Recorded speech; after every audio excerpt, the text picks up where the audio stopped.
Hello everyone, Tactical Itch here. Welcome back to another stream of Total Warhammer 3 multiplayer. But today we aren't, wait, did everyone hear me? Just making sure that everyone hear me. Yeah. Anyways, hello, welcome to another Total Warhammer 3 stream, everyone, and I hope you are having a good weekend.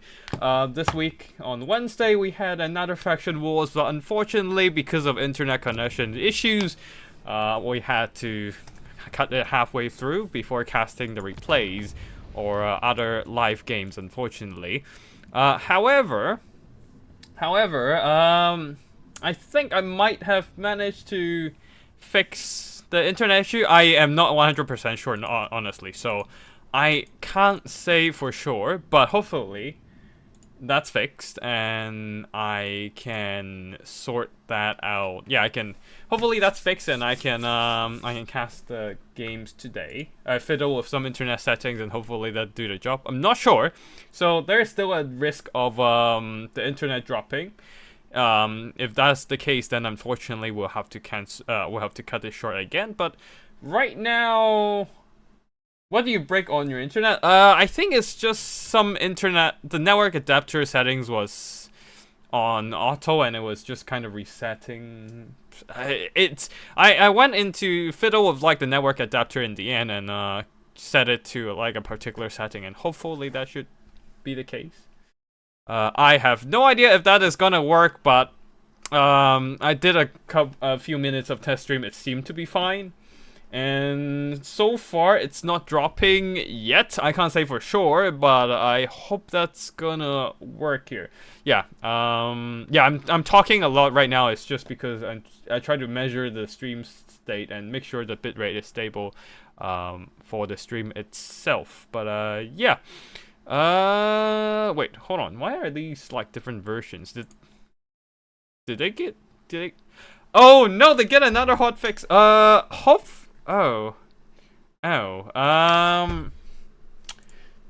They had another hotfix after the stream. Okay, so there might be a bit of oh shit. I hit the wrong game. You might hear some weird noises in the background because I need to close it down afterwards. There we go. Yep, there we go. Right. There was a hotfix earlier. I hope it doesn't fuck with the saves. But we'll just jump in and check this out. First of all, we have a Khorne versus Khorne from General Spotify because he is not a mage user. He does not bring casters to battle, and what better than Khorne for that purpose, right? Even the dwarves have some sort of rune caster, but Khorne doesn't give a damn. They don't care about casters. So, and on the other side, I think that was Kurio's greenskins. I don't. Yeah, I think Kurio was playing greenskins this Wednesday, and okay, the bitrate dropped a second there. I'm just scared a bit. Right, that was a jump scare. All right. Anyways, army builds. General Spotify here, going with a line of Marauders of Khorne, backed up by a line of Blood Beasts. Quite a bit of Khorne combined arms assault, I would say. Infantry in the front, monstrous infantry at the back, as there are multiple Minotaurs with great weapons in the skies. A couple of Furies leading the army is a Herald of Khorne, coming in with more Unga Bunga in the form of Locust of Wrath, but they also have the Tormentor Sword, which can lock down enemy units, which might be useful here, as the Greenskins are coming in with a lot of kiting power. Basically a ton of Spider Rider archers and some Menji Marauders, and it's just all bacon calf afterwards, plus a single Colossal Squig, the Acid Burper Regiment of Renown. Leading the army is Gorbet Ironclaw, which feels very much like the only greenskin named character in the roster so far that employs like kiting tactics. Oh well, there's also Scarsnake, but everyone else is more of like the classic greenskin bum rushing tactic, but except for Gorbet and Scarsnake. Gorbet is a combined arms master and is a very clever, is a very brutally cunning commander on the battlefield, able to use combined arms assault instead of just going, you know, looking for a head-on fight like Grimgor. Now you can see those skirmishers are shooting up, but let's go through the rest of the bacon calf for Savage Orc Boar Boys. One of them, the Broken Tusk Mob, which is not a Savage Orc Boar Boy, but more like a Orc Boar Boy Bacon. But yeah, a lot of Savage Orc Boar Boys and some Orc Boar Boy Bacons at the back. And that is it for army builds. Let's get the battle started. And you can see the skirmishers, Forest Goblins, Spider Riders, Archers, and also the Menji Marauders poking away at the Khorne army, which they don't have any armor. They don't have any shields to mitigate or missile resistance. That 70 armor might be something, but it's just something. It's like around medium armor. Like a light armor definition would be around 40. Like I would say the cutoff line for light armor would be around 50 and 40-50. Anything above and below 90 is medium armor. And this is what is happening. Anything above 90 or above, I would say is heavy armor. But like this 70 is like even for medium armor, it's on the lower end. When you're looking at like Orc Boar Bacons, they have 100 man, 85. So like they're not like a specifically heavy cavalry either. And you can see like the Minos are not enjoying being poked at. And they really need those Marauders of Khorne to really screen out those skirmishers, as they're just maneuvering around the battlefield and chipping away at those Khorne troops who who just doesn't have any ways to mitigate those incoming fire, especially the Blood Beasts, right? They have even worse armor. And there's the Menji Marauders who doesn't give a shit about armor anyways. Right, now let us fast forward a bit, as Khorne has no other solution than to just kind of try and counter the kiting with using single entity screening, but they do have the infantry, so they manage to hold the line. Oh, Gorbat is going one-on-one against the Herald of Khorne. Herald of Khorne has bonus versus infantry. Oh, what the fuck is happening right there? Gorbat Ironclaw, Morglar the Mangler, the weapon buff, his unique weapon, providing 75% weapon damage, 840 weapon strength right now. Majority of that armor piercing, 89 attack and 74 defense, because Fist of Gork also granting him magic attacks, which punches straight through that physical resistance of the Herald of Khorne, and the Asper barreling in. Taking out huge chunks of health from the Herald of Khorne right now. Now, if the Minotaurs and Blood Beasts can jump in, but then they will be falling victim to the savage charge of all these bacon calves. But the Herald of Khorne cannot stand in front of the enemy melee attacks any longer, as he's already down to half health in less than half a minute of engagement. Holy crap. Hello, Kirill. I think this is your game here as well. But yeah. Gorbat taking minimal damage, Asperpa taking some shots, but man, that Herald of Khorne is not having a good time. Herald of Khorne is more of a supporting character, because his abilities are here just to provide buffs and debuffs, really. And he doesn't have any specific self-buffing items and abilities. So he excels more in getting the rest of the Khorne army into a fight and start crumping. So yeah. Fury's diving in, and they're trying to screen the enemy missiles, but unfortunately, as soon as they push us in, there are some very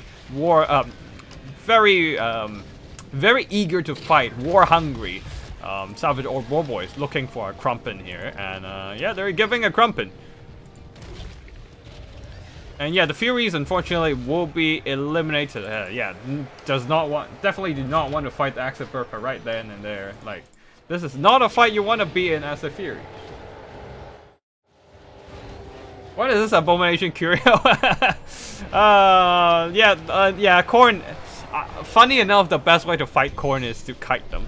And this is exactly what's happening here. Oh, although the Savage Orc Boar Boys charges in, but got countercharged by the Minos and Blood Beasts, and absolutely crumping those bacon calves in melee. The bigger worry, though, are these missiles who are going to chip them down. Oh, the Herald of Khorne is going in for round 2. Locust of Wrath giving everything a very excellent melee attack buff. And looks like the Khorne army is punching back hard, as the Boar Cavalry are commencing to fights that they are not gonna win. Like, they really needed to just keep kiting it out, but yeah, the Minos are doing a lot of heavy lifting, just crumping all these Savage Orc Boar Boys and Bacons and whatnot. Stomach Axe lowering the leadership of these Minos, but the Minos, thanks to the earlier 40 melee attack buff, they have been having a really good time in the fight and just absolutely crushing the Savage Orbital Boys. Even with the Fist of Growth boosting their melee stats, that was still not enough here. And Khorne is pulling back. Now, can they carry on the momentum here? That we shall see. Blood Beasts of Khorne being chipped down, and unfortunately, they're just getting worn down by the slow trickle of arrows from the far side there. Oh, these are some very healthy Minos pushing those Boar Cav all the way to the white line, but they're not helping the main fight right now. As the Khorne army main forces are running low on numbers. Wah is being popped here. We shall see if they're gonna get a good fight out of this. But oh, looks like there are too many Blood Beasts coming in. The Khorne army is trying to pull back, but they're at the same time they're not utilizing that Wah buff because they're avoiding a fight. That is not ideal. But yeah, maybe they want to charge in the Force Spider Gobble into the Blood Beast as well. Right now is that here we go, boosting everyone's melee attack. But do they have the leadership to use it? Do the Greenskins have the leadership to enjoy that plus 40 melee attack to punch back at the enemy? We shall see. Some Savage Orbital Boys came back for probably round 3 or 4 now at this point. But yeah. Looks like the airway go is still not enough. The airway go is still on right now, so unfortunately it's not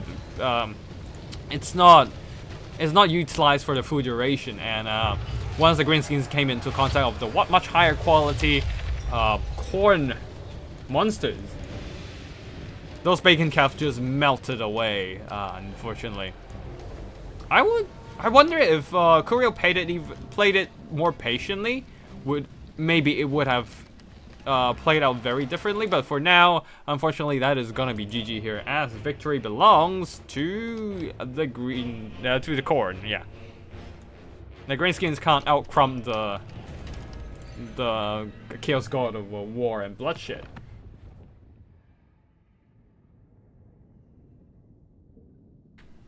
Me either try to against Hanodins and then okay, to be fair, you're fighting Hanodin, so you know. It's a different situation you're dealing with it. But yeah, Khorne does have some possibilities to counter Kite, including Tormentor Sword, which we have seen. I didn't really catch when exactly he used it, but yeah, Tormentor Sword is one way to lock down enemy units. There's also the rampaging abilities from Angrim and Skyla and Fengrim, sorry, not Angrim. Skyla and Fengrim has the Rampaging Explosion. Also, that same goes for Scabra and Exiled.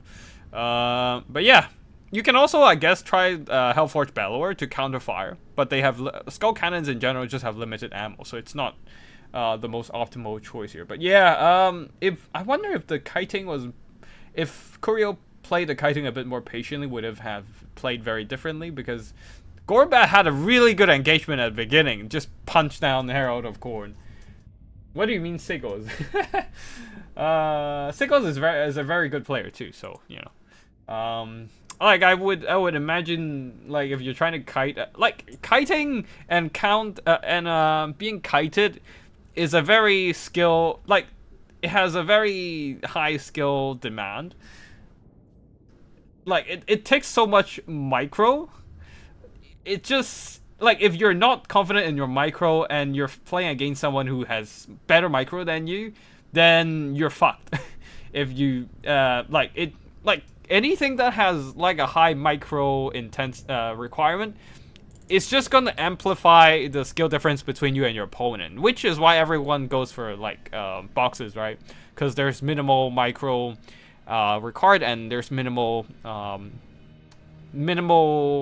opportunity for you to make mistakes, and so if you play like shit like me, then boxing is a very safe option as a result. But yeah, it's also not fun, so I wouldn't actually think about, and that's why I don't usually play that's why I don't usually play boxes myself. Oh, this is the one between Angel and Strevlet. The Bents in the chat. Alright, I'll leave you guys to your Bents.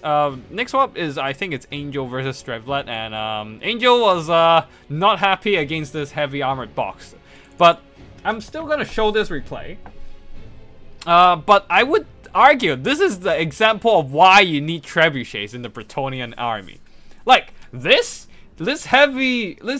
box of heavy armor of Chosens and Hellscourge warriors is the perfect target for 3 trebuchets smashing the shit out of it. Maybe 2 because it's Slaanesh. You don't really want to like invest in missiles, but like a trebuchet build would just go on a field day against this heavy box. Like pin them down with some spears and peasant chaff, and just let the trebuchets open some tin cans. Like, yeah. I think I learned the lesson of of always prepare for heavy boxing when playing as Bretonnia. Like a couple weeks ago, when I was playing Bretonnia in Faction Wars myself, and I was handed with a heavy boxing build at one point, and I had nothing to break it, because just like here, there's all cavalry but nothing to counter box. For the build of Angel, we see mounted yeomen, Knights of the Realm, including Knights of Lion-Hearted, and some Pegasus Knights, all very good, Royal Pegasus Knights, all very good at countering the Slaanesh mobility. Countering Hell Scourges, having the anti-large punch down the enemy fiends or Heart Seekers and whatnot. But when it's up against freaking Chosen box, then they're just gonna be running into a brick wall and die, which is probably what's gonna happen here. I'm gonna fast forward the rest of the battle because we all know what's gonna happen here just from the build. The Slaanesh army is just gonna sit around the capture point, and then Bretonnia try to charge them, but they do have charge defense, and charge defense, they have really good melee stats and poison and all that, so the Knights of the Realm, all these anti-large knights will just get attrition to bits. While, oh right, there's also Pavane to just force those Knights of the Realm charging in. Yeah, they also have charge reflection, if I remember correctly, so like, yeah. Bretonnians charging into them will also just eat a bunch of reflection damage as a result. While Outbreak the Brotherhood dives down and try to chip out some Chosens of Slaanesh, but it's not gonna be pretty here. They also got a live damsel, and I would argue if you're going for a cavalry spam, if you're not going for Grail Cavalry, I would argue you might want to just get a Beast Caster and be done. Oh, there's also the Chala. Oh. Yeah, that is going to be a brutal duelist, and can actually hold up on their own against Outbreak the Brotherhood. You can see like some of these Royal Pegasus that got Rampage in because Pavane, now the Knights of the Realm all like slam in. There's no armor debuff here. Oh well, there are some hot Seekers and just dying, Seekers, and they're dying horribly, but the Chaos Warriors and Chosens are holding up okay. Like, they're still taking a lot of damage being charged from all sides, but they're dishing out a pretty good beating against Royal Pegasus Knights and all that. And these Knights of the Realm are kind of stuck here, I would say. And yeah, they're just not really able to dislodge those Slaanesh troops from the capture point. I'm gonna fast forward here because it's gonna be it's just gonna be the Slaanesh army standing there. But yeah, I would argue if you're going Bretonnia, you will have to prepare for boxes at this point. Like, you get Flock of Doom with a Beastcaster, or get Trebuchets, and that would make things a lot easier against these heavy armor tin cans. But yeah, very good cycle charging from Angel though, breaking one side of these Chosen box. Now the peasants starts moving in, but the Chosens are still holding on. They're just capturing the point. But yeah, it looks like the cycle charging is actually working, and everything is piling in because they don't have charge defense or a charge reflection from behind. So you charge in some units from one side, and then because the unit is now facing one side, you charge more units in from the other. At the same time, the Mounted Yeoman is getting whittled down, and the Chala is getting worn down by Outbreak and his anti-large bonus. The Braid of Borderlord is coming in quite handy. Looks like, yeah, Angel is getting a really good job done. And if they can eliminate the Chala, then things... Oh, alright, some healing coming in with the Earthblood, trying to keep some of these cavalry alive. We're gonna keep fast forwarding. The Chala is kind of stuck here. He can't really push through those peasants and cavalry together. So, yeah. They're going down, routed. Oh, they're immortal, champion? They're immortal? I didn't even realize they're immortal. Alright, I guess they can be routed. But yeah, there are still a good ton of Hell Scourges though. And now they're forming into an even tighter box and just keep capturing the point, which is not very engaging, and I would agree. And it's just nothing's going on. Narcissism pinning down those cavalry, and it's just back to psycho charging party again. And the Bretonnians are running out of time and bodies to keep psycho charging. Every time they're charging in, their cavalry suffers from attrition losses. They're working their way through the Slaanesh army, but it's just not very interactive gameplay. And I do agree this is not ideal when you're just rolling into a casual tourney like that. And you can see the Slaanesh army just sat there and took the victory. And I would say this is not optimal, like gameplay, interactive gameplay, fun, perspective-wise. This is horrible. I would not want to wish that on my enemy if I'm ever playing against the Bretonnians, which is why I personally won't box. But that is a very effective way to win, and which is why, if you're playing as Bretonnia, bring some trebuchets, man. This is how... Oh, wait, you're missing my games from round 2 and 3, or only my losses in your replay folder. I see how it is. Wait, is it? Send me... Wait, I swear I got your replays. I swear I downloaded everything and dumped them into the replay folder. What? Okay. Let me just check. Let me check. I think you have an example of trebuchets? I don't know, because I played Bretonnian afterwards, but then my internet went to shit, so I can't really... Oh, wait, I think I know. Yeah, you can see the freaking Trojans are just sitting there and earning money and grinding down all the cavalry that came through. Yeah, which is why you need trebuchets, or...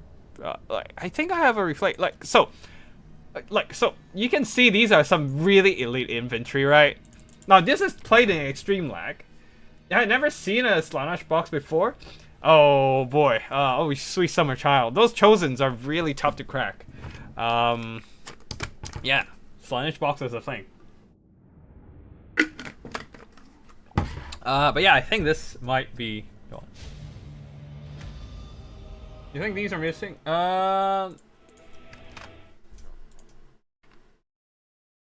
I swear did I not download them? Give me a second. Load or play? Did I? Oh, yeah, if, I'll, drop them in again just to be safe. I think I downloaded and saved them, but I might have missed because I was stressing out about the internet. Oh, I did not download them. Thank you. Yeah, I think, I definitely missed them, and I'm sorry about that, but I've downloaded them now, so it's fine. It should be fine now. I think just making sure. I am just gonna download a bunch more replays and oh, these are fine. Alright, let me just confirm the replays and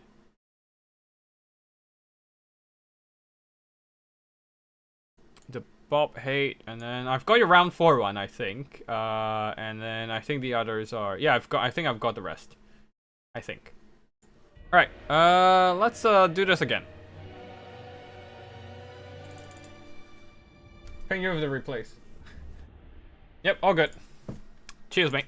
Appreciate that. All right, so this is no, this is played in extreme lag, so I can't really say for sure. And my opponent wasn't exactly boxing. Well, partly because they can't actually box with all that artillery there. But yeah, as you can see, this deployment feels kind of campaigny with such a blocky formation. But yeah, so I'm gonna fast forward. And you can see, like, if they box, say if they box around the capture point. My catapults, my trebuchets can just sit back and just hammer the freaking position with all the artillery fire.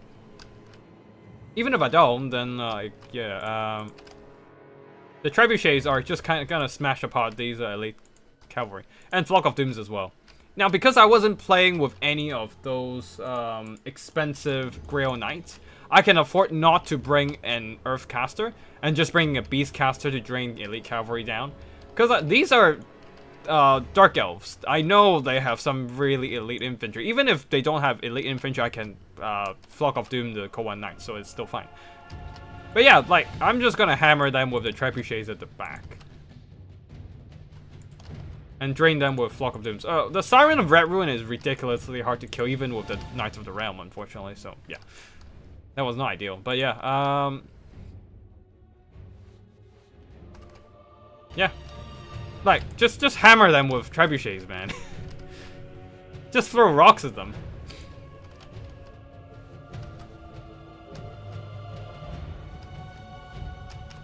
I forgot whether my opponent decided to just throw the game in the end because of networking issues.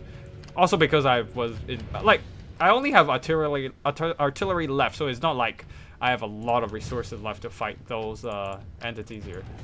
But yeah. Oh yeah, army losses. It was army losses. Okay.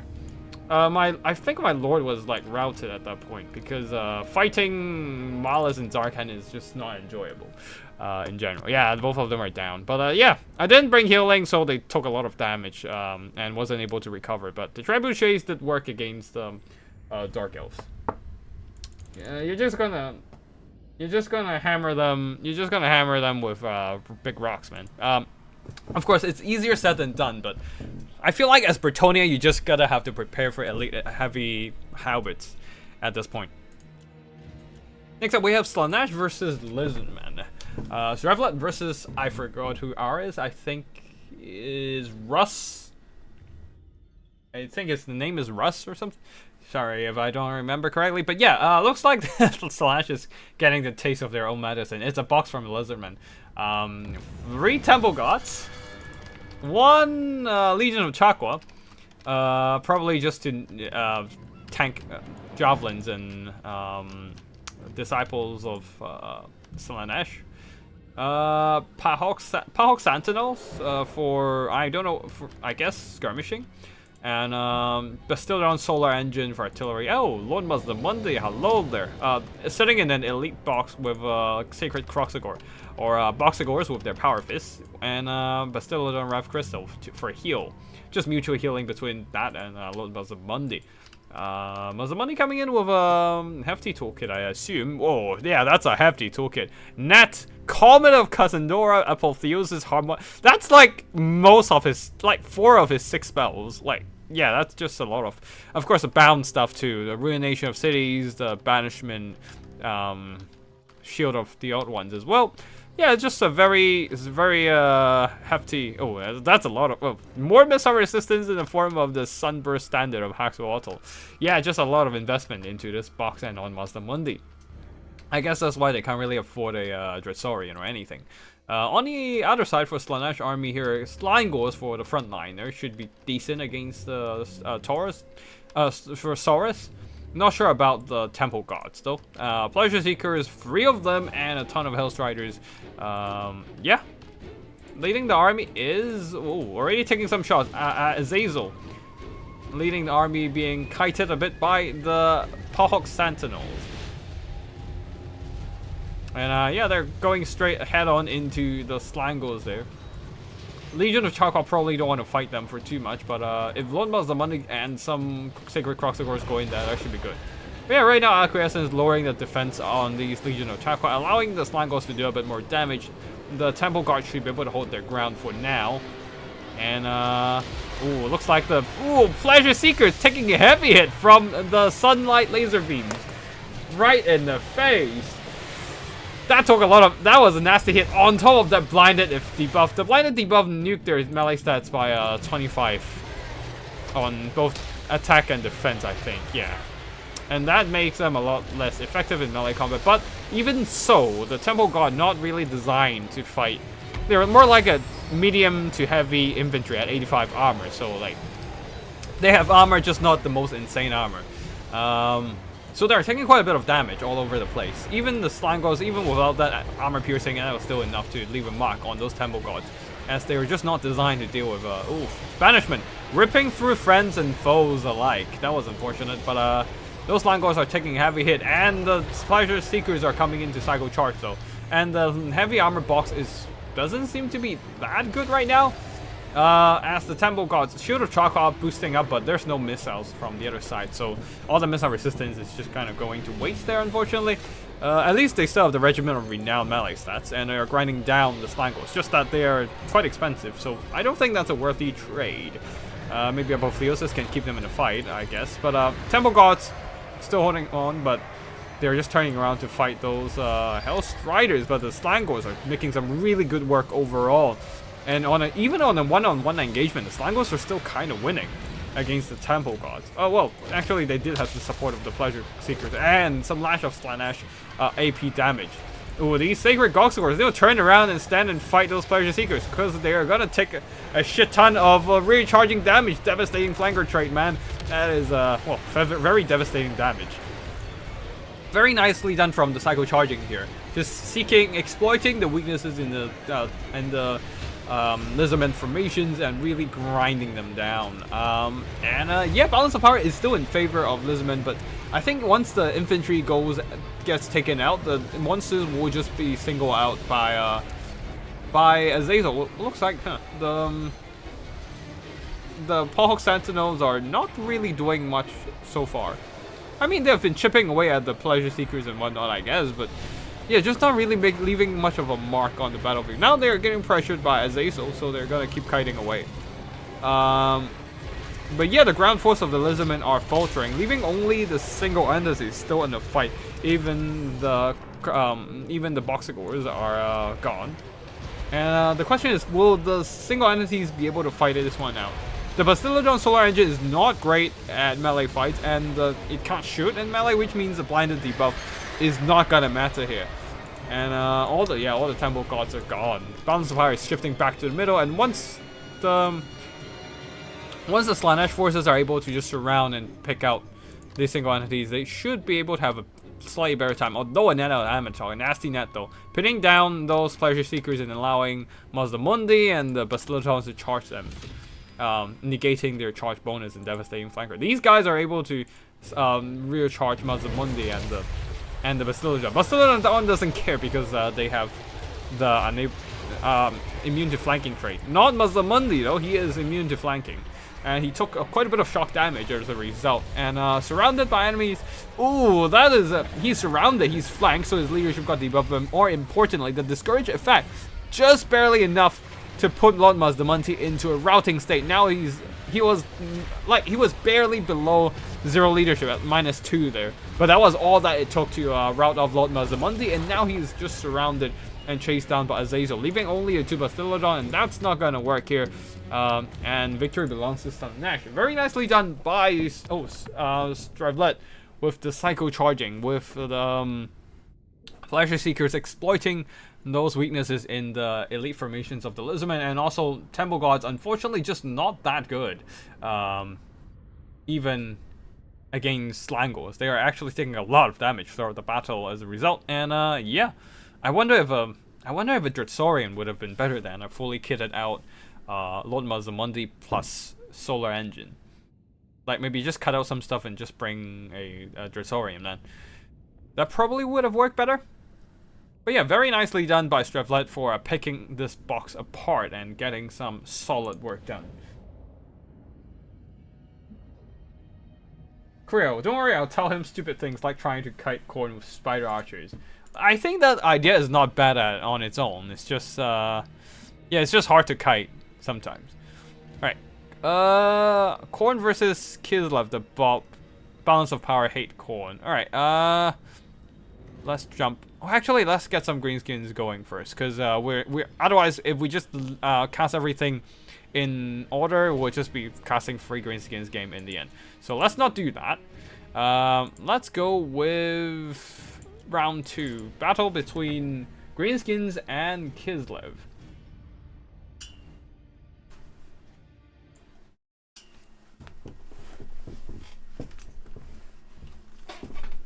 Creo versus Race, 2 great players. Although from like game records.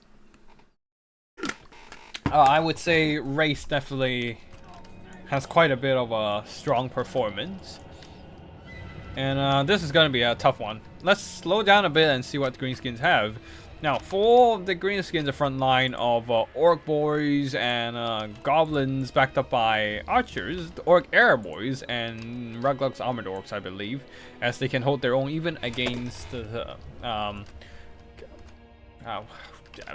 what is their cheap chaff infantry? The Kosovo Dervishes. Yeah, Savage Orc Boys and yeah, more Savage Orc Boys on the other side, and more Savage Orc Boys. Leading the army is a Goblin Great Shipment, already launching those Vindictive Glare straight at the Ice Witch, I assume.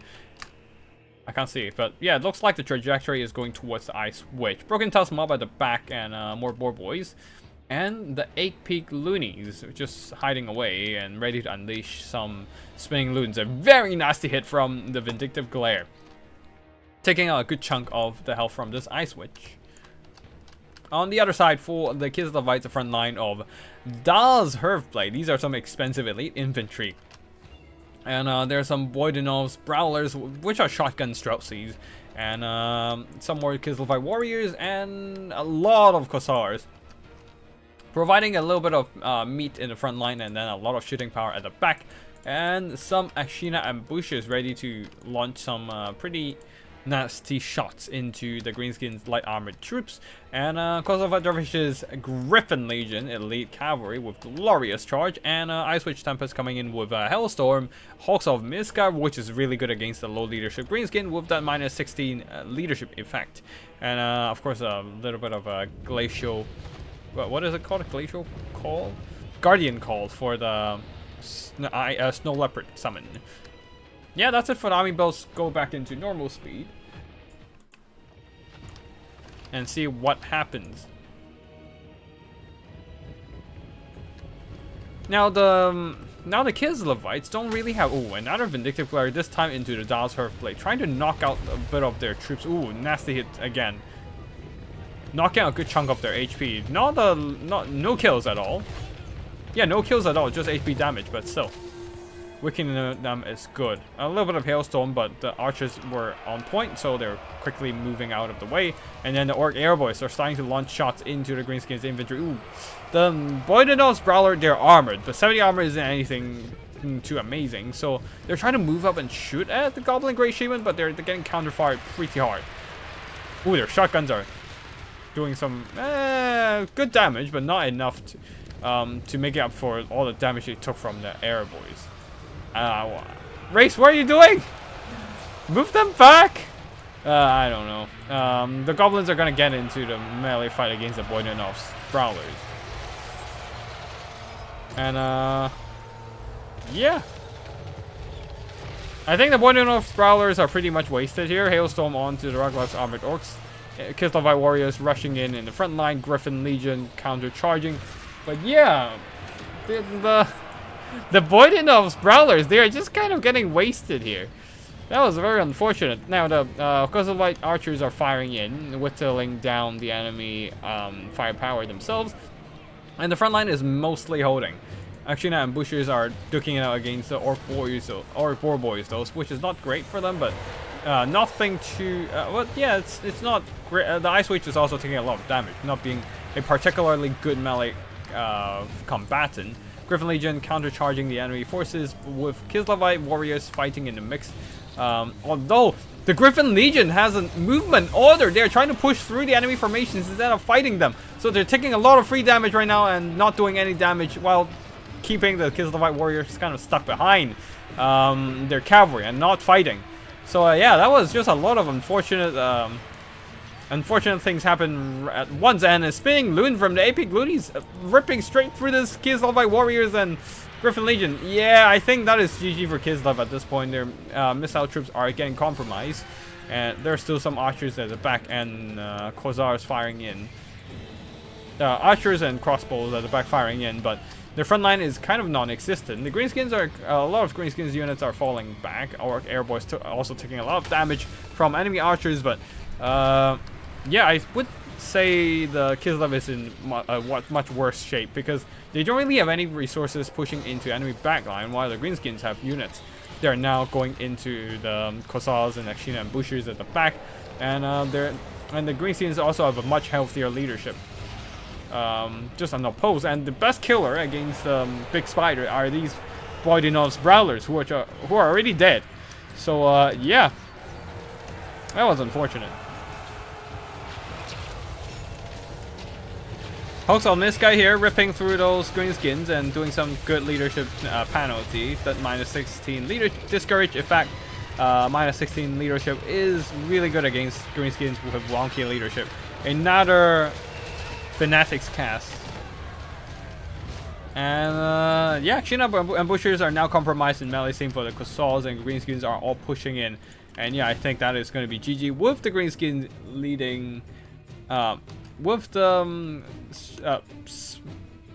Night Goblin Shaman on the Spider Rider, Great Goblin Great Shaman on the Spider, on the Ragnarok Spider, once again leading the army to victory.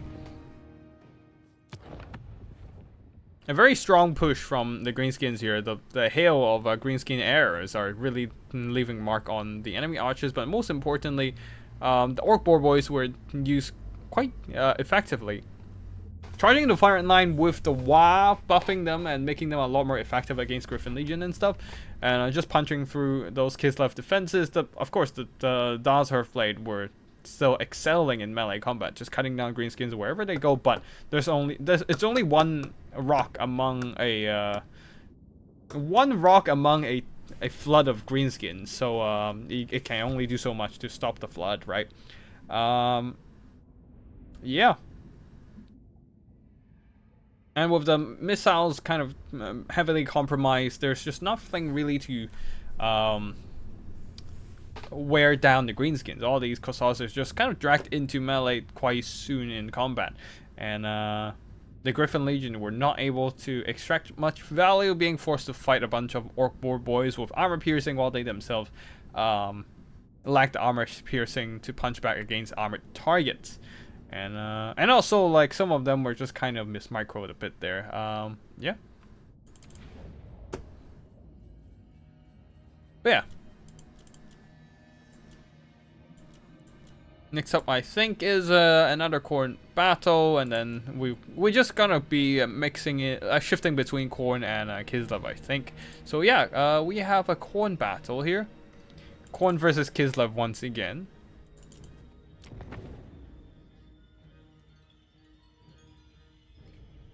General Spotify going with a front line of Marauders, 2 Furies, 1 Flashhound. I haven't seen Flashhounds in a while. Looks like everyone just stopped using these mobility options for Khorne. What else? They're backed up by a bunch of Minotaurs and 1 Blood Beast with the Knights of the Brazen Throne. Skull Crushers, Regiment of Renown, with excellent charge against enemy infantry targets, able to plow through them with very little problem. There's also the Fleshhound Vanguard deployed on the other side of the map with a leadership of, once again, a Herald of Khorne.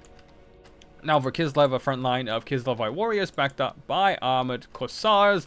And further back, some Oath Brothers of Tor with the support of a Patriarch and Zarina Catherine with Death Frost and Ice Sheet to slow down enemy units, and Death Frost great for straining down single entities. And yeah, that's it for army builds here. Oh wait, there's also Warsleds and Horse Archers. Once again, kiting is the Achilles heel of Khorne, and it's going to be very effectively chipping away units. Oh, the Furies are being committed to chase down skirmishes, but once they dive down, they're just kind of flooded with numbers, sheer numbers of Horse Archers. Horse Archers are decent-ish in melee, so like on one-on-one against a Fury, they probably will lose if they got charged, but if they're outnumbering the Furies, then that's not a problem at all. They will still take damage, don't get me wrong, but the Furies are kind of just wasted here, unfortunately. The rest of the Khorne army is just kind of sitting there and with their arms crossed, and the Furies are died, unfortunately, but yeah. Ice Sheet slowing down the enemy units, and so the Minos couldn't catch up to the Zarina Catherine. while the light war sleds continues to kite away. Fleshhounds jumps in, but getting persuaded to fall back, being driven back by the enemy shooting. But Minotaurs they pushed up. Oh, Coin is trying to push up and get a fight against the enemy army. And oh, the Corn army, they managed to push in, to charge in right into the Oath Brothers of Tor. Crusher's getting an engagement against them, but Knights of Brazen Throne do not want to fight enemy cavalry here. Sorry, I just fast forwarded a little bit too much due to the kiting. But yeah, they do not want to get an engagement against Oath Brothers. This is not their strong suit. Their strong suit is to plow through infantry because of their unique ability. The Murderous Charge increases mass and charging speed, which really helps them push this straight through, maximizing the impact damage against infantry formations. They would just plow straight through an infantry unit without any issues, but against cavalry, you can't actually plow through for impact damage. So they're just stuck in a one-on-one fight without any bonus versus large, while their opponent have way more weapon strength, 110, and bonus versus large should really punch through their defenses. So yeah, the Knights of Brazen Throne and surrounded by Kislev warriors, yeah, they do not enjoy this fight whatsoever. Well, over here, the Minos all charge in, but everything is getting worn down by shooting. By the pistols of the armored Corsairs, by the light war sleds, guns, and whatnot. The Minos are suffering for sure, and the Kislev warriors flooding in to provide the anti-large armor piercing. Yeah. That is just not ideal here, unfortunately. Knights of the Brazen Throne surrounded by polearms and more polearms in the cavalry monsters, in the form of cavalry monsters. Yeah, they are down for the count. And same goes for the Minos on the flanks. They are just absolutely shot to shreds. Yeah, Corn is losing all their DPS, and yeah, victory belongs to the Kislevites. I'm gonna quickly jump back in just to rewatch the moment where the Knights of Brazen Throne charges in and whatnot. Because normally, if they're charging into infantry formations, they will just punch straight through with all that mass and charge speed bonuses. But obviously, that is not the case here if they charge into freaking cavalry. So that was unfortunate.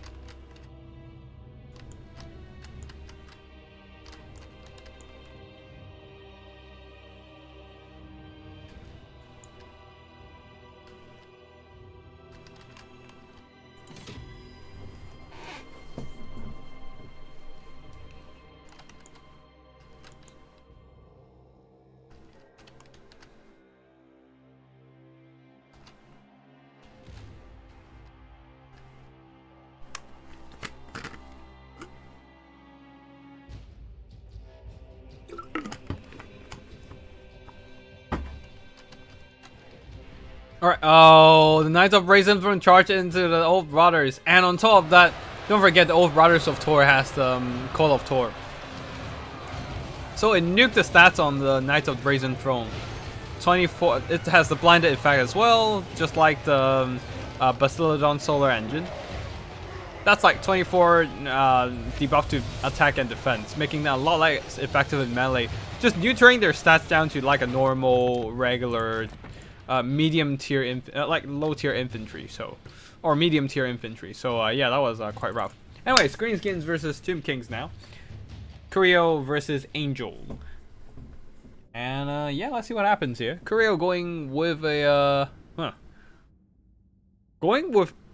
I hope that's a goblin, a great shaman on a spider, on a Ragnarok spider. Otherwise, it's gonna be falling victim to heavy spirit leech. Although it's probably still a good spirit leeching. Oh, what the hell is this? All right, we have some Vanguard deploying stuff happening, so we're gonna slow down a bit. For the army builds here, the Greenskins going with frontline mixed of goblins and orc war boys mixed in together, backed up by salvage orc air boys, and leading the army is a goblin great shaman on a Ragnarok spider with don't even try it, sneaky stabbing and vindictive glare with a crown of command in case they need something unbreakable. And there's also the Ruglut's armored orcs, and at the far front. I didn't realize. Alright, hold on. I didn't realize Nakla's Death Thrower is Vanguard deployable. So yeah, Vanguard deployed artillery, boys, and are just gonna straight up start shooting immediately. With a bunch of cavalry to protect them, I guess. Night Goblin Big Boss, and Morgroth's Mangy Marauders, Apic Loonies, and the Durkit Squigs. Regiment of Renown Squig Hoppers, just hiding away. Are they actually hidden? Yes, they are hidden. So immediately, the Death Throwers are gonna start sniping away. They don't have stock, but if they're hidden in the forest, oh, they're not hidden. So, yeah, the Tomb King still sees the Death Creepers firing in and chipping away the health of the Sphinx of Uzkev. Now for the Tomb Kings, a pretty substantial cavalry contingent, Necro Horsemen and Skeleton Horses, and behind them a bunch of Skeleton Warriors. All the money though went into the constructs, so there is the Arrow Titan, and a Sphinx of Uzkev, and the Chosen of the Gods, and a Cascade of Souls. Yeah, that's a lot of money into constructs, man. With only some very cheap chaff of Skeleton Warriors standing around. Okay, the monsters, the constructs will have to do all the heavy lifting here, including the artillery construct. And Arkan the Black leading the army of Spirit. Oh, no Spirit Leech. That is an interesting choice. I guess, yeah. Spirit Leech would be a very good spell against Greenskin simply due to their lack of healing on most of their characters. Outside of Grom the Paunch. But yeah, Cascade of Souls already lighting up those Orc Boar Boys. While Vindictive Flare doing minimal work against Arkan the Black so far. They didn't miss. I assume they try to shoot Arkan, but maybe just hit some Necro Horsemen in the end. But yeah, Cascade of Souls starts firing in, leaving a mark on those poor Boar Boys. We'll do a bit of fast forward. Once again, we're in a bit of a kite phase. Now, there are some Skeleton Horsemen charges straight in, but the Apic Loonies were there to counteract the enemy.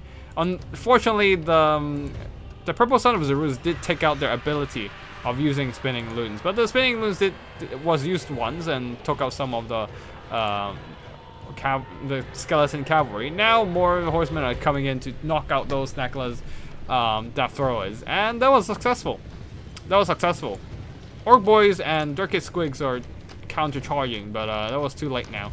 The Durkit Squigs were in a much better position, like, if they managed to charge the Necro Horsemen before they get into the Nekla's Death Throwers, but that was not the case here, and yeah. The artillery is offline for the Greenskins and their Apic Loonies are out of Phonetics cast. They still have the cast numbers, but they just don't have the HP to cast it, unfortunately. But yeah, Mandarin Marauders are chipping away the Sphinx, and Necro Horsemen getting pinned down by Orc Boys with the Cascade of Souls doing some heavy damage wherever it shoots. While of course, the Goblin Great Shaman is hiding behind trees, trying to stay away from these Chosen of the Gods, who are now lighting up the Orc Boar Boys. The problem is, despite all the good damage done by Tomb Kings, they just don't have a lot of infantry assets to protect the backline, leaving huge gaps in the formations, and some Orc Boys were able to exploit this opportunity, charging those armor-piercing cav into the Chosen of the Gods. Skeleton Summons are trying to drop in and pin down these Orc Boar Boys and stopping them from going after these Chosen of the Gods. They're trying to retreat away from the melee fights here, but Durkit Squigs are also inundated, and archers are firing in, whittling down that Sphinx of Uzkev with the help of the Morgroth's Mangy Marauders. Goblins are being lit up and are being ripped apart by the Purple Sun, but not that there are any better. This blob might be good.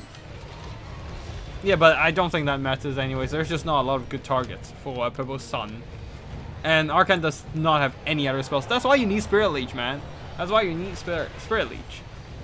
But yeah, Arkan might want to just go after Night Goblin. Oh, that's the Night Goblin Big Boss. Never mind.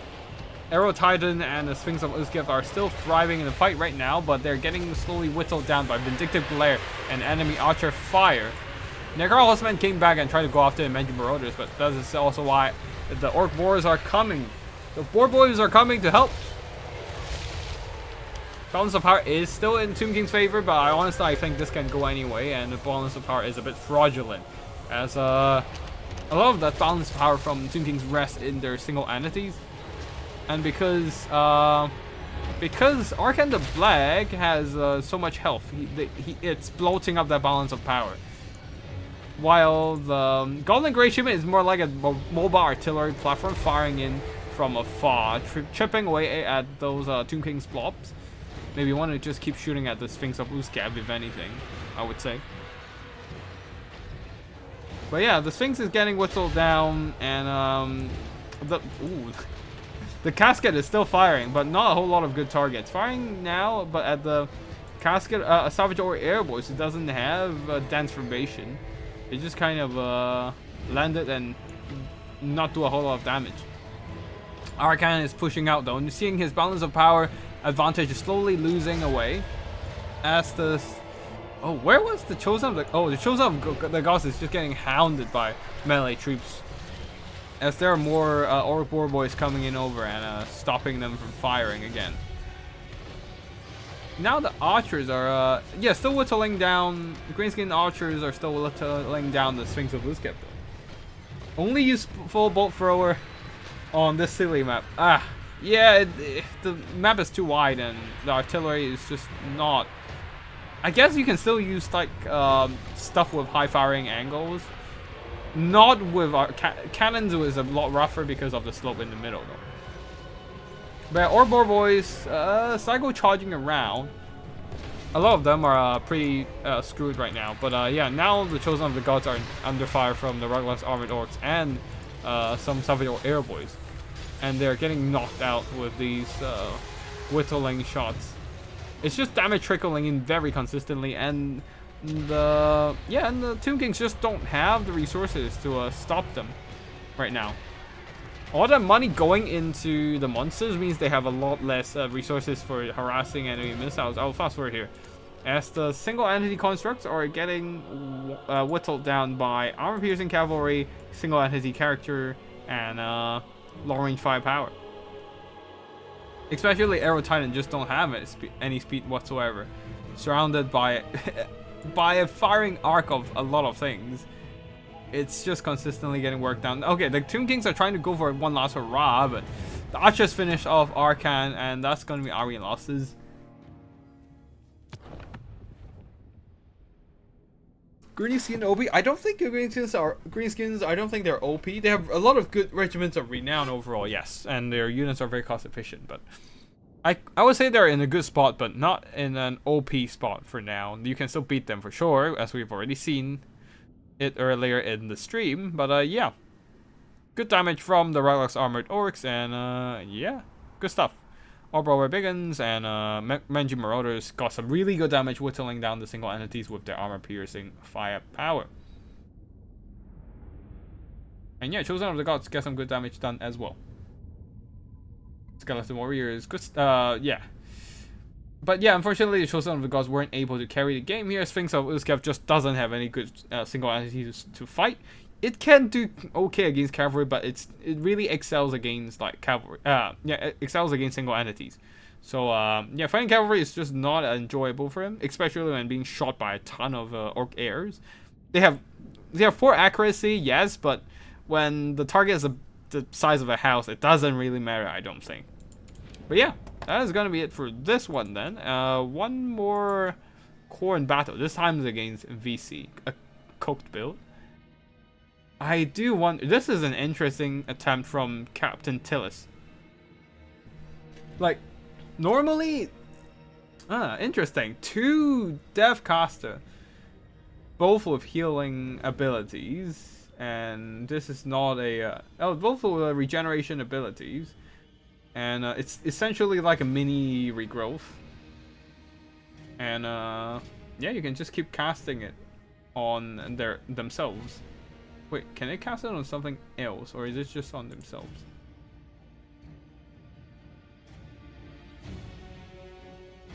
Yeah, it's a regeneration ability.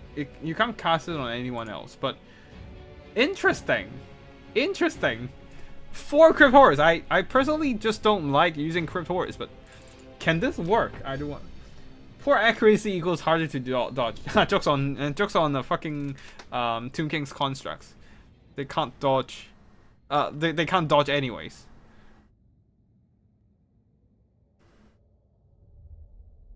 But yeah, Corn here going with a very small build.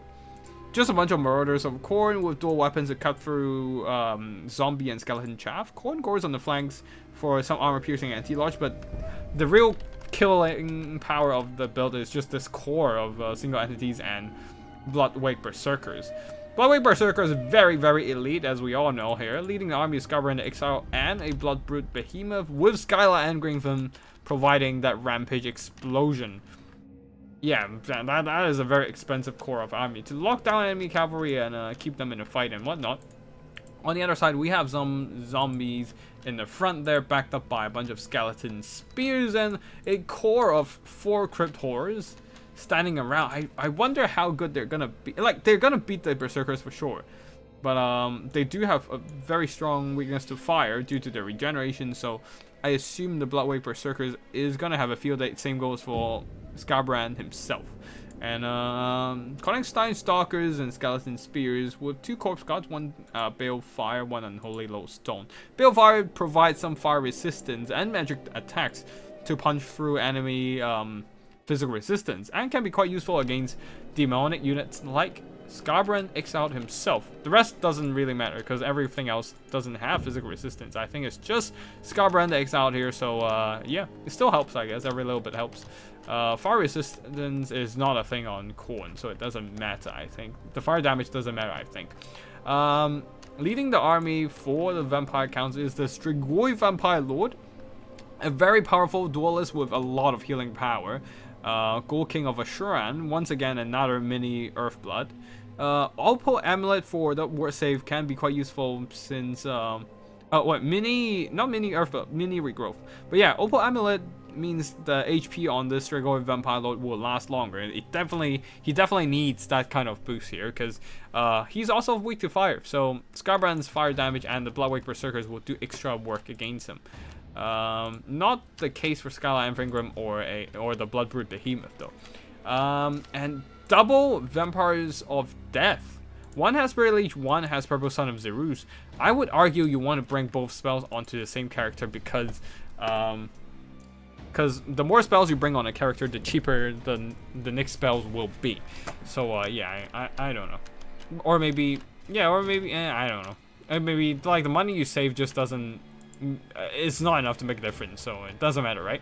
But yeah, Strigoi Vampire Lord doesn't have any spells because all the spells went to the Vampires of Death, Spirit Leech, and Purple Son of Zerus, both with sort of anti-heroes and Immortal Will healing. So yeah, a lot of healing on the single entities and a lot of dueling power. Strigoi Gold King is a great duelist himself with armor piercing and anti-large and the Claws of Morcane to do even more damage. And of course, breath attacks are nothing to scoff at as well. So we're gonna fast forward here. Both sides don't have any missiles or artillery, so there's no kiting or artillery phase.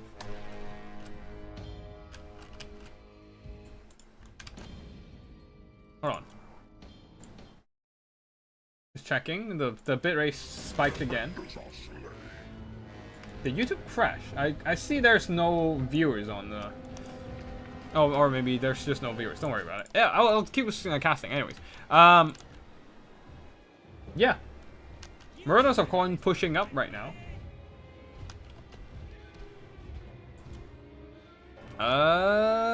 Yeah, we're gonna fast forward here and skip the marching phase because the Vampire Counts are marching slowly. But yeah, Crypt Horrors and Zombies should be able to do some good damage to Marauders, but the main concern is this core of elites. These 3 single entities just jumping straight in. You're still here. Oh yeah, cool. It says concurrent viewers 0, so I'm like worried for a sec there.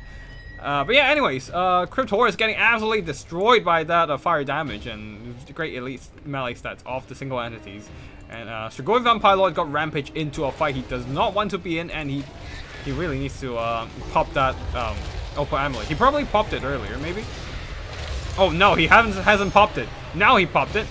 But yeah, the double Vampire Lords, Vampires also jumping in to do some damage to Scabrand. But everything, both sides are taking a lot of damage as Horn of Gorn boosting damage, boosting melee attack stats on Scabrand, but he's suffering from that poison, so he doesn't have as much damage, and he doesn't have his weapon damage boost. So yeah, he's doing good damage solely because of his melee stats and the fire damage on the fire weakness of the Strigoi Vampire Lord. But the Strigoi Vampire Lord, 723 armor piercing damage, healing on himself with Gold King of Ashuran.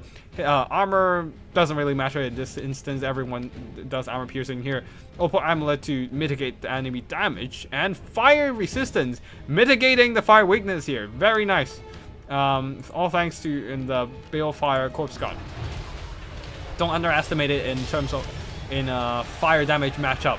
And yeah, the Vampire Count build is definitely cooking here, as they're Scabrand's fire damage doesn't mean anything anymore, and he's getting destroyed by the Strigoi Vampire Lord in melee with the two Vampires of Death popping those sort of anti-heroes to do even more damage. The magic damage also from the Balefire Corpse God, adding additional damage against the demonic Scabrand. And yeah, there was Exalted Blood Letters. Didn't realize that, but yeah, Scabrand is just got nuked in this fight by all that by all that magic damage and the Strigoi Vampire Lord. Oof. Leaving only, well, the Gold King is the Gold King of Usharan is not having a good time for sure, but he can heal.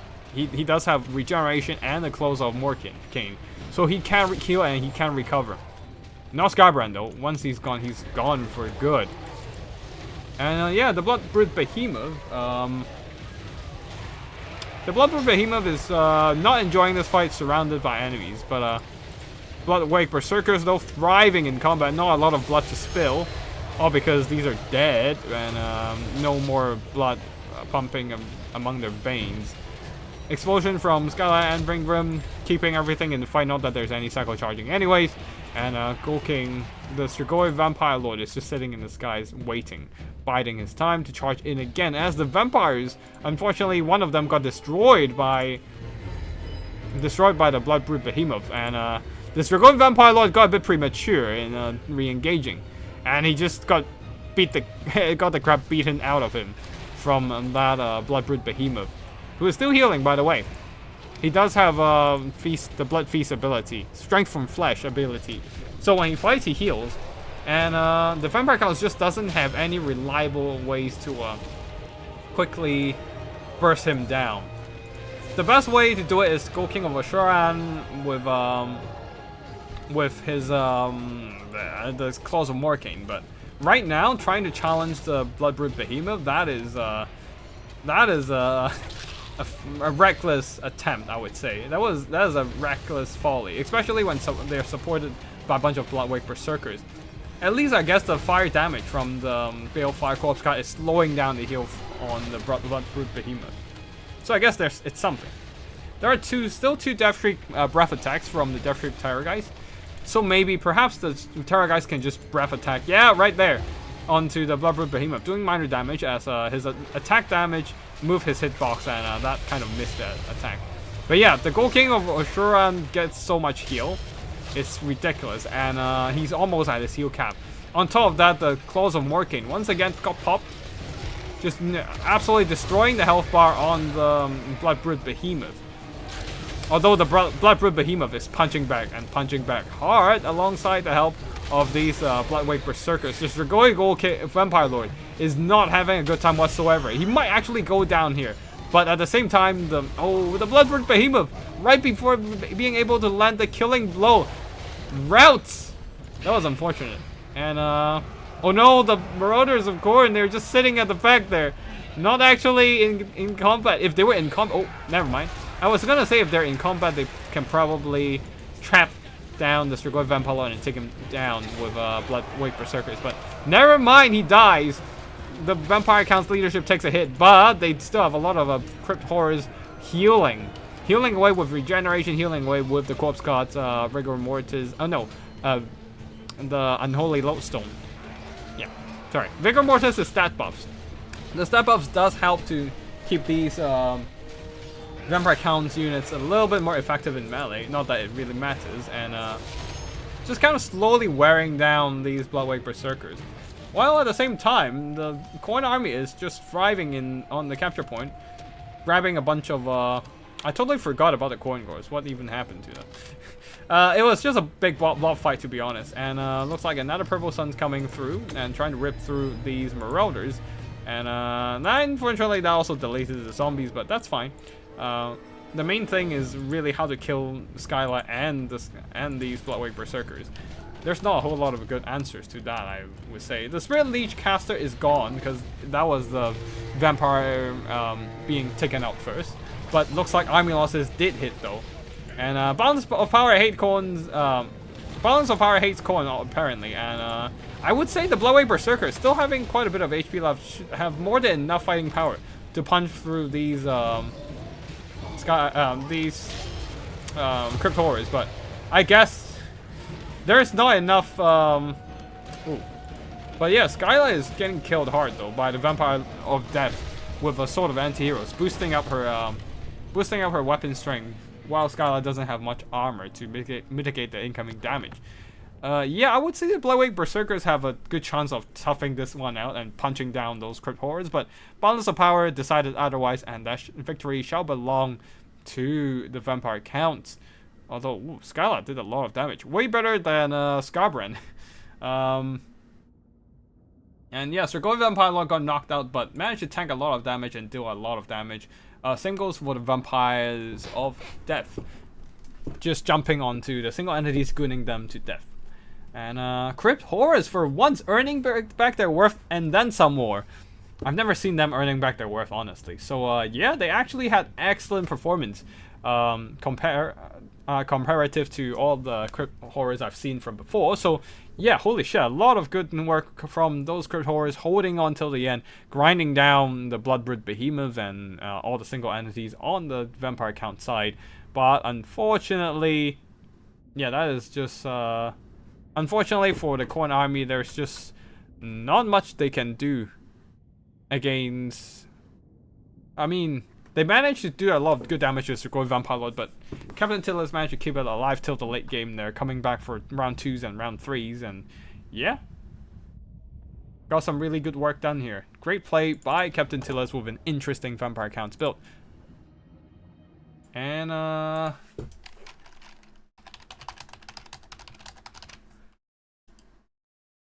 hold on, let me just quickly check some stuff.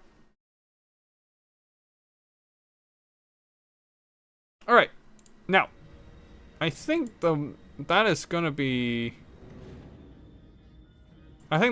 one last battle here. This is the Greenskins versus Slaanesh, round 4, between Curiel and Strevlet. Let's go. Now, Curiel has a bit of... Are they just gonna go heavy mobile again? Look, Grom the Paunch with a front line of Gobbles, but supported by a ton of savage greenskin boar boys. 4 savage orc boar boys, 3 savage orc boar boy biggins, and 1 broken tusk mob. Slow down a bit and check the rest of the army build. There's also the Durkit Squig, so a lot of mobility here. I guess they're just riding fast with Grom the Paunch here. A Giant River Troll Hack for Spirit Leech and Fate of Buna, which are very good spells against Slaanesh, bypassing their melee stats and physical resistance and whatnot. And they're relatively glass cannon, so it's any permanent damage, any health drain would be quite effective here. And on the other side, for the Slaanesh army, a front line of Forsakens and Bringers of Beguilement, quite a strong punching elite, melee force, backed up by Fiends. So aggressive infantry backed up by monstrous infantry, so definitely going for a bum rushing attempt with Slaanesh. Not a whole lot of finesse with microing cavalry or anything. On the flanks there, we have some Hell Striders of Hell Scourges, and leading the army is an Azazel with, what are the spells? Let's see, Acquiescence, Lash of Slaanesh, Demon Blade, and Temptator. Getting some, yeah, just the standard stuff. No Pavane though. So they're not looking, oh yeah, they're not using a mobility heavy build, so they're not really looking to control enemy. Instead, they're just trying to get just trying to get through the enemy front line ASAP, punching straight through kind of thing. I do wonder if this mobility build can counteract this aggressive rush. Let's fast forward a bit there, as both sides are quite cautious in terms of pushing. Greenskins really taking their time to maneuver across the battlefield.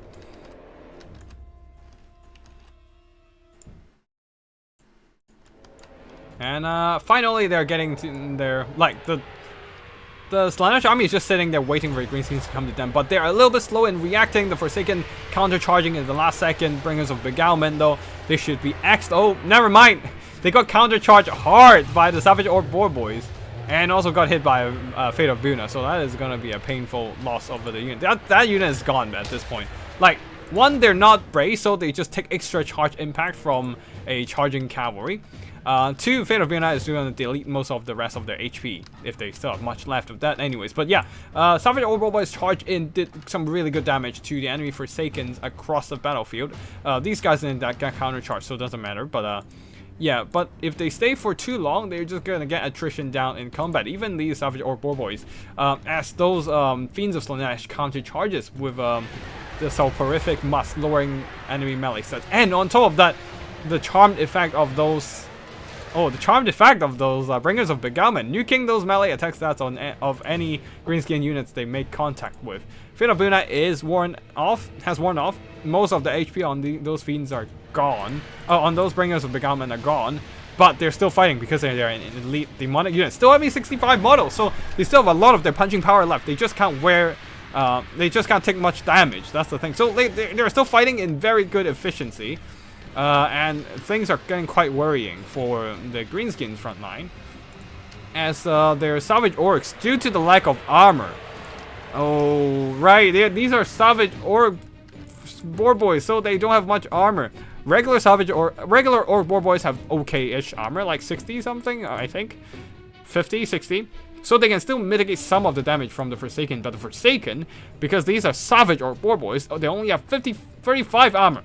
And they're getting absolutely shredded by the Forsaken in melee combat. Especially their melee stats is further debuffed by the Soporific Musk of those fiends. And you can see across the front line, the Greenskins are just not having a really good time. But Balance of Heart is still in favor of the Greenskins right now. Slightly in favor. As it is mostly just chaff that they're losing their HP. And they have the Blessing of Healing from Grom the Paunch and the Giant River Trollhag. The Unbreakable Apic Loonies are still fighting hard, although the Giant River Trollhag might want to be careful, as Azazel is nearby to snipe her out. But yeah, with the overwhelming force of 7 whole cavalry units now rear charging into enemy Forsakens and Fiends, the Slaanesh troops are taking a lot of attrition damage due to their lack of melee defense and armor. Yeah. And yeah, charging into the Fiends as well, sandwiching them between some Savage Orc Boar Biggins and... Okay, never mind, the Broken Tusk mob is gone, the Anvil is no more. So yeah, but at least the Savage Orc Boar Biggins are doing some good damage in the charge. Grom the Paunch is thriving and just cycling charging away, and ping-ponging around enemy infantry. Although these very healthy Fiends are coming in to help. And yeah, these tattered Savage Orc Boar Boys are going to be done for. While in the forest here, Giant River Trollhag and the Savage Orc Boar Biggins fighting back to back and shoulder to shoulder. And the Forsaken, although the Forsaken and the Fiends were able to counterpunch that with the Savage Orc Boar Biggins, while doing some good damage, still not enough to turn this fight around. Balance of Power is in favor of Slaanesh now. The Slaanesh forces have turned this one around, counterpunching hard with their Forsaken and Fiends, and just beating up those Greenskins in a straight up fight. A Y has been popped, but how effective is it going to be? I do doubt. I do wonder. They're getting some damage boosts, but yeah, how are they going to take down this very healthy unit of Fiends of Slaanesh? I do wonder. And most of their units are done for at this point. They don't have really, have much good counters against the Fiends and the Forsaken. Profane, lowering, draining away their health and rampaging them, getting them stuck in the fight here, while these Savage Orc Boar Biggins get some good damage on the Fiends, knocked out like a quarter of their HP bar, and got a pretty decent trade, but overall they're just too weak to do anything at this point. The Durka Squigs as well, quite tattered, and leaving only Grom the Paunch, leaving getting stuck in a fight against Forsaken and Fiends, and I think that is not gonna matter at this point. Azazel dives in, and I think the caster got sniped. Yeah, the caster got sniped by Azazel and no spell support, and that is it. GG, with victory belonging to the Slaaneshi. To the Slaaneshi army right there. As most of the greenskins just got beaten up in a head-on fight. Well, they did some okay damage in quite a few of their units. That armor-piercing nature of the Fiends and that's a horrific must. Neutering their melee stats is just a little bit too good here for them to deal with. They can't really deal with this head-on fight, especially the lack of armor on Savage Orcs makes them suffer heavily at the hands of Forsaken, who all did pretty solid damage. Yeah, and Azazel got some good work done against the single entities, and yeah, that is going to be GG here, with the Fiends excelling in combat with the Forsaken support. The Forsaken takes all the beating while the Fiends did all the damage against the enemy cavalry and infantry. Because they're also because they're a demonic unit, they have the magic attacks to punch through the physical resistance of the war paint on these Savage Orc Boar Boys. Probably, I would say, instead of bringing Savage Orcs against Slaanesh, you probably just want the regular Orc Boys and Orc Boar Boy Biggins. And yeah, I think that is all for the replay files we have. And yeah, I hope you all enjoy these replays. Unfortunately, I wasn't able to cast my... oh, right. We have this... Oh, did we? We have not cast this battle. Actually, we have to cut this one short in a draw because my opponent dropped out. Not because they want to drop out, but because I had really bad internet issues. And... he dropped out at a point when the battle has already been decided. So the idea is, I'm just going to fast forward. Like, I'm bringing Réponse de Mayonnaise with Henri Le Massif, supported by a bunch of non-Grail cavalry. Well, these are Crushers, elite anti-large cavalry and whatnot, right? Yeah. So the idea is, because I'm not bringing like Grail Knights, so I don't really need to bring healing.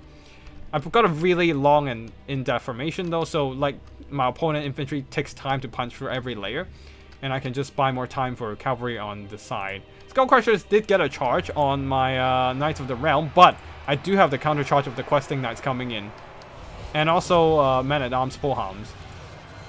At the same time, Blinded Effect by Réponse de Mayonnaise nukes their melee stats down to 18 melee defense. Of course, it's counteracted by the Locust of Wrath, so they still have good melee attack, but yeah, the Skull Crushers are not enjoying this whatsoever. Over here, Skull Crushers are getting hit by Curse of One right air, and their melee stats got nuked, and then Questing Knights, Companions of Canal, are just ripping through those Skull Crushers. Now, this was played in extreme lag, so unfortunately there might be stuff that might feel a bit weird, but yeah, at this point, two Skull Crushers are out. These try to go after the Knights of the Realm right there, but counter charge with the Companions of Canal, and that was another unit knocked out, and I basically have full control of the battlefield. Again, that battle was played in extreme lag because of my internet issues, so there was not really good representation of actual battles, but just something I didn't show on stream, and thought it would be nice to drop it in as well over here. But yeah, that is it for all the replays we have from the Wednesday Faction Wars. I hope you enjoy the replay action. Sorry about not being able to cast them right on the day of event due to the internet stuff, but I think I managed to fix it today. I don't think we had any internet issues for the entirety of this stream, so that was fine. So yeah, that is it for today. I hope you enjoy this stream for now, and I thank you so much for joining me on the Wednesday Faction Wars, and also dropping by on the stream here. And of course, hopefully we'll meet again on this Wednesday for another stream.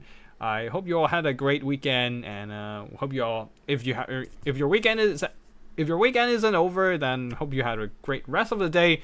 Have a good afternoon or evening, and I'll see you in the next one. Yeah, thank you so much for joining me today, and we'll meet again. Tactical signing out.